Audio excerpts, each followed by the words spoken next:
Hello everyone, welcome back to the channel.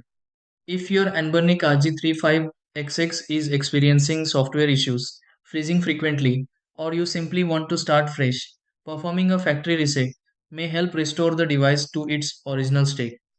Temporary glitches, corrupted settings, or failed updates can sometimes affect the performance of the Anbernic RG35XX.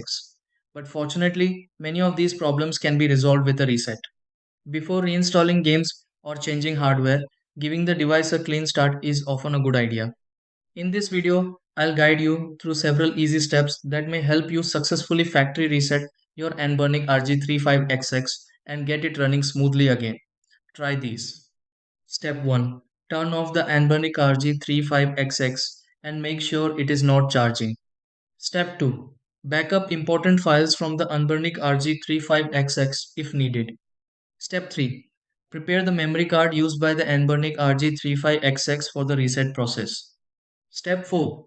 Begin the factory reset procedure for the Anbernic RG35XX according to your installed system. Step 5. Allow the Anbernic RG35XX enough time to complete the reset and restart. Step 6. Set up the Anbernic RG356 again and verify that it is operating normally.